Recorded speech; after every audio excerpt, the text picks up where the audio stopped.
Hello hello, on se retrouve pour une toute nouvelle vidéo. Comment organiser son départ à New York si vous voulez venir vivre ici. C'est parti, je vais vous expliquer tout ça. Je vous laisse admirer la vue derrière moi et je vais aller m'installer sur un petit fauteuil pour qu'on en parle ensemble.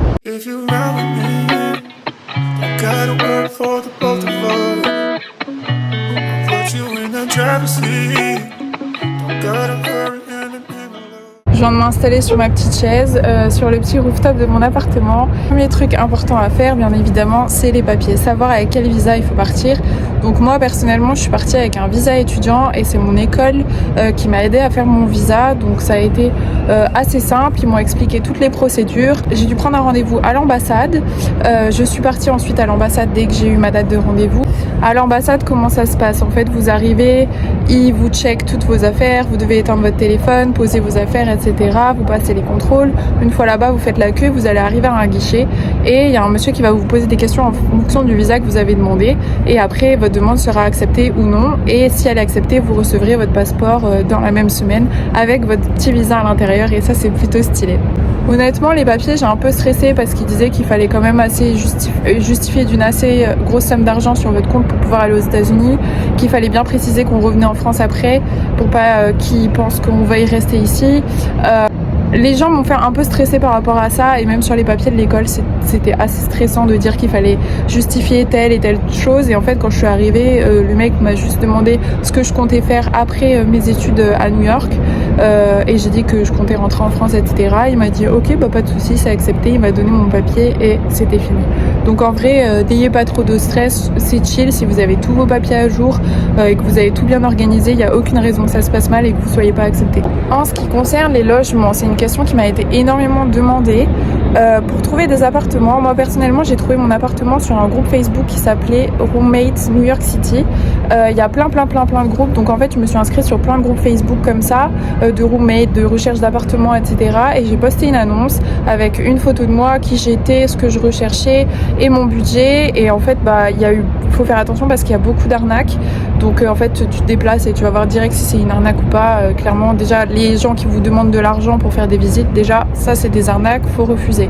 Après il y a certains propriétaires qui demandent jusqu'à 20 fois le loyer sur votre compte bancaire, ce qui est complètement genre dingue. Enfin nous on n'a pas vraiment le compte en banque des Américains, donc c'est assez compliqué. Mais quand vous trouvez des sous-locations ou des mecs assez sympas qui sous-louent les appartes, c'est facile de trouver un appartement parce que moi j'ai pas dû prouver quoi que ce soit sur mon compte bancaire. J'ai juste dû payer des garants virtuels sur internet. Le mec m'a donné un site, j'ai dû payer mes garants virtuels et ensuite j'ai été acceptée pour l'appartement.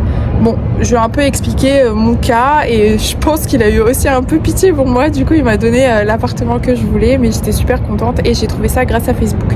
Je veux pas dire que j'ai pas galéré parce qu'en vrai j'étais sur place et j'ai galéré pendant 2 mois pour trouver un appartement. J'ai changé 4 fois de logement. Donc franchement là-dessus je vais pas mentir, c'est pas si facile que ça.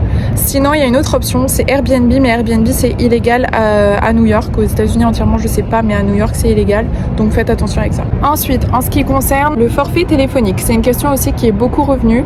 Donc le forfait téléphonique, moi personnellement j'ai pris Free, c'est 20 € et c'est le forfait international. Vous avez 25 gigas de internet et appel SMS illimité partout où vous voulez et surtout en France, donc c'est ce qui est le plus important. Et comme ça, bah en fait il y a internet partout, il y a la wifi partout ici, donc 25 gigas c'est largement suffisant. Après si vous venez ici vous pouvez prendre un forfait américain. Moi à un moment donné j'avais un forfait américain, donc du coup c'est 50 $ par mois et j'avais pris avec AT&T, je vais vous écrire juste là comment ça s'appelle. Et franchement bah c'est internet illimité, appel illimité, mais par contre je pouvais pas appeler en France à part avec WhatsApp, donc avec internet. Mais ce qui est pas mal avec Free, c'est justement vous avez l'avantage d'appeler la France comme vous voulez, quand vous voulez, et vous payez pas. Donc ça je trouve que c'est plutôt cool. Puis ça m'a jamais handicapé d'avoir un numéro français ici. Et puis si vraiment ils avaient besoin d'un numéro français, je donnais juste le numéro de mes potes et puis on s'arrangeait comme ça. Mais en général c'est pas du tout dérangeant d'avoir un numéro français. Puis maintenant tout le monde communique via WhatsApp ou Telegram, donc c'est totalement ok. Et ça fait aussi faire des économies parce que 20 € de forfait ou 50 $, il y a vraiment quand même une grosse différence. Concernant le permis, vous pouvez garder votre permis, mais si vous restez plus de 3 mois sur le territoire, je vous conseille de prendre le permis international, c'est gratuit à faire. faut juste contacter le centre du permis en France, je sais plus le nom, mais il faut les contacter et vous demander votre permis international. Prévoyez quand même un mois à l'avance avant de partir et vous faites la demande, et comme ça si vous comptez louer des voitures ou quoi ici, c'est beaucoup plus pratique. Faites attention si vous louez des voitures ici, très souvent ils demandent une carte de crédit et non de débit, et parfois ça m'est déjà arrivé d'être refusée pour la location d'une voiture parce que justement j'avais une carte de débit et non de crédit. Donc regardez bien sur votre carte bleue ce qu'il y a écrit. Ça peut être un tout petit peu handicapant, mais en réalité j'ai loué plein de voitures plein de fois et ça m'a posé problème qu'une seule fois. Et sinon il y a la solution de utiliser Turo, c'est trop bien, c'est un peu genre comme Airbnb mais pour les voitures, c'est génial, je conseille, et pour le coup ils vérifient pas, il n'y a pas de demande de dépôt d'argent ou quoi, donc c'est cool et c'est safe. Concernant les médicaments, donc en fait les médicaments, faut savoir qu'ici c'est totalement différent, c'est pas les mêmes noms, etc. Donc si vous avez des traitements à prendre ou même que ne serait-ce que la pilule, je vous conseille de faire une ordonnance par votre médecin comme quoi vous partez à l'étranger, et du coup qu'on vous autorise à prendre en avance, par exemple, je sais pas moi, 1 an de pilule pour les femmes, et sinon tout autre médicament que vous pouvez pas forcément trouver ici ou que vous avez besoin d'avoir sur ordonnance. Donc ça c'est super important. Autre chose à savoir, c'est qu'ici la nourriture c'est vraiment pas nutritif. Honnêtement c'est pas nutritif. Un jour j'ai oublié mon poivron pendant 1 mois dans mon frigo, je l'ai sorti, il était exactement pareil, il n'avait pas pourri, donc on sait bien qu'il y a pas mal de trucs toxiques à l'intérieur. Au début je me demandais pourquoi il y avait autant d'Américains qui prenaient des vitamines, et en fait je pense que c'est parce que les aliments sont tellement pas nutritifs qu'on a besoin de vitamines. Même moi je m'en rends compte, je sais que j'ai besoin totalement de vitamines en plus, donc je vous conseille de prendre des vitamines depuis la France, à emporter des compléments alimentaires ou des choses comme ça, parce que vraiment j'ai perdu beaucoup de poids ici et c'était assez galère au début au niveau de ma santé, le temps que mon corps s'adapte à leur nourriture. Du coup, chose aussi importante, allez faire tous vos checks, médecin, gynéco, dentiste, pour les yeux, etc. Parce que franchement, ici, ça coûte une blinde, et que vous ayez l'assurance ou non, vraiment, c'est une horreur. Par exemple, le dentiste, c'est 500 $ la consultation, donc je ne vous conseille pas, et très souvent, il faut avancer les frais. Donc si vous pouvez faire tout un check-up avant de venir ici, franchement c'est top et je vous le conseille. Concernant tout ce qui est produits pour les cheveux, produits de beauté, je sais pas moi, savon, etc. Si vous avez des marques dont vous avez l'habitude, prenez-les, faites du stock, parce qu'ici c'est totalement différent et c'est pas sûr que vous retrouviez les mêmes produits. Au début moi je me suis dit c'est pas grave, je vais tout acheter là-bas, mais il y a certains produits qui me manquent vraiment, donc ça c'est un conseil que je donne pour quelqu'un qui n'a pas revu la France depuis 1 an et demi. Parfois ça manque, et même la nourriture, je vous conseille de faire le petit stock. Moi j'avais fait un petit stock de Kinder, etc. parce qu'ici ça n'existe pas, ou c'est très dur à trouver et c'est cher. Le truc qui manque le plus, ceux qui me connaissent le savent déjà, c'est l'ice tea, vraiment l'ice tea. Il n'y en a pas ici, c'est impossible à trouver, ou alors c'est vraiment dégueu, ça n'a pas le même goût. Donc voilà, faites votre petit stock, vous faites ce que vous pouvez pour emmener dans la valise, et s'il y a des personnes qui viennent vous rendre visite depuis la France, ils pourront vous en ramener, mais quand même, au cas où ça vous manque au début, je vous conseille de faire un petit stock dans votre valise. Le budget à New York, combien il faut à peu près compter? Honnêtement, déjà ça va dépendre du loyer. Ici les loyers ça va entre 900 et 2000 $ la chambre. Oui, la chambre, pas l'appartement. Après, ça dépend où vous habitez. Si vous habitez dans le Queens, à Brooklyn ou à Manhattan, en tout cas, tous les endroits sont plus ou moins safe. Donc, il n'y a pas d'endroit en particulier que je recommande. Moi, je suis à Midtown, donc en plein milieu de Manhattan. Je suis trop bien située parce que j'ai toutes les lignes de métro en bas de chez moi, etc. Mais j'ai des potes qui sont aussi à Brooklyn et ça se passe très bien.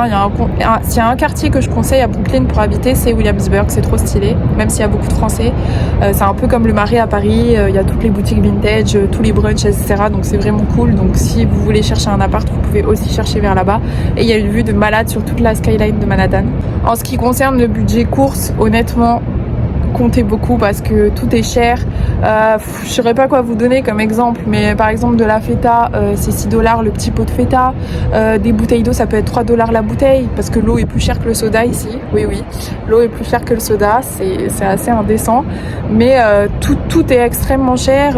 Et pour les légumes et les fruits, je conseille d'aller dans les petits marchands qu'il y a sur le bord de la rue, parce que déjà c'est beaucoup moins cher et c'est de vraiment meilleure qualité que dans les supermarchés.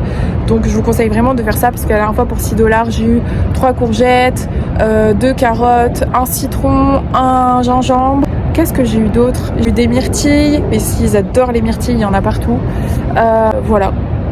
franchement pour 6 $ je m'en étais super bien sortie, alors qu'au supermarché j'en aurais eu pour au moins 25 balles je pense. Ensuite tout ce qui concerne le budget shopping etc.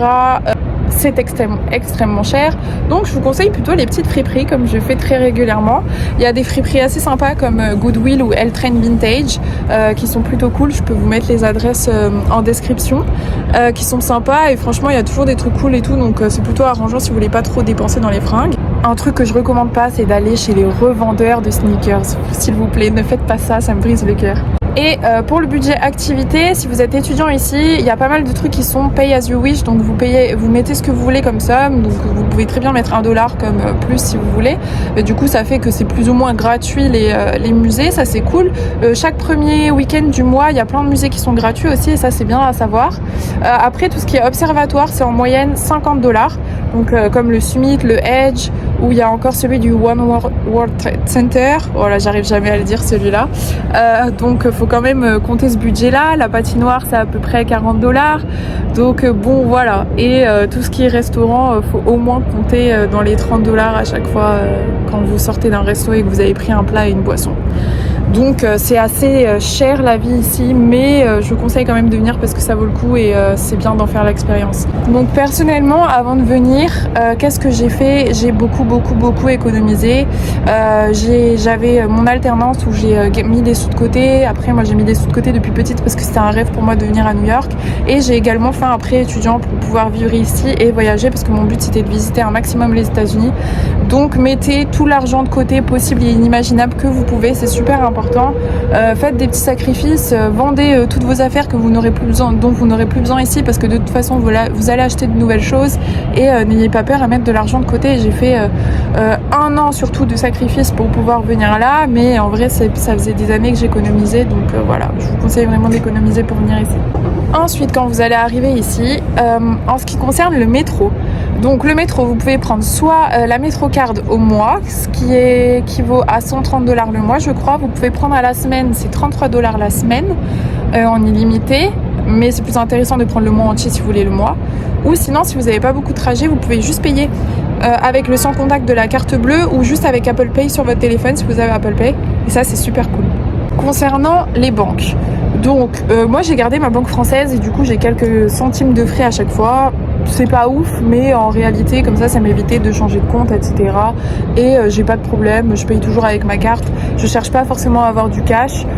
Si j'en ai un petit peu, c'est surtout pour donner les tips, etc. Au restaurant. Mais sinon, vous pouvez tout faire par carte et c'est plutôt pratique. Mais ce que je conseille, c'est de prendre les banques en ligne, car les banques en ligne n'ont pas du tout de frais, style comme Revolut. Et je peux vous mettre un lien Revolut pour avoir des réductions si vous voulez. Et ma French Bank aussi, il y a. Et après, je pense que vous connaissez déjà les autres. Il y a N26 aussi, il me semble. Mais voilà, prenez soit une banque en ligne, soit gardez plus ou moins votre banque en fonction des frais que vous avez sur votre compte bancaire en gros. Et la question qu'on m'a le plus demandé, c'est est-ce que c'est facile de se faire des amis ici et est-ce que la barrière de la langue c'est un problème? Alors, c'est pas du tout compliqué de se faire des amis si vous êtes dans une école.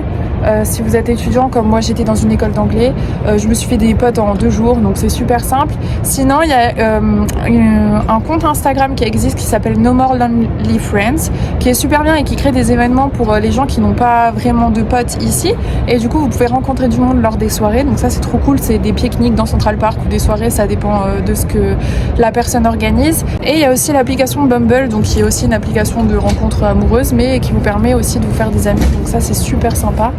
Autre chose que je peux vous conseiller, c'est juste aller boire des verres dans des bars. Vous allez rencontrer du monde, ou juste vous balader dans la rue. Les gens sont tellement gentils que vous allez forcément rencontrer du monde. La barrière de la langue, n'ayez pas peur. Ici, ils sont pas du tout jugeants envers ça et ils font toujours l'effort d'essayer de vous comprendre ou d'attendre que vous traduisiez votre petite phrase sur votre téléphone si jamais il y a un problème. Donc en vrai, vraiment il n'y a pas à s'inquiéter et c'est plutôt chill, donc je vous conseille vraiment de partir à l'aventure à New York. Si vous avez d'autres questions, que cette vidéo vous a plu, n'hésitez pas à me laisser un petit commentaire. Je vous conseille vraiment de faire l'expérience de venir ici, ou même que ce soit dans une autre ville des États-Unis. Personnellement je regrette pas du tout, j'ai toujours ma petite casquette New York avec moi. J'adore vivre ici, ça fait 1 an et demi que je suis là et j'ai envie de continuer de vivre ici. J'adore partager des bons plans avec vous et essayer de vous conseiller pour venir ici et vous parler un peu de mon expérience. Donc on se retrouve sur les autres réseaux sociaux pour plein petit bon plan. N'hésitez pas à m'envoyer un message si vous avez d'autres questions et je vous dis à très vite, bientôt et surtout abonnez-vous. Ciao ciao.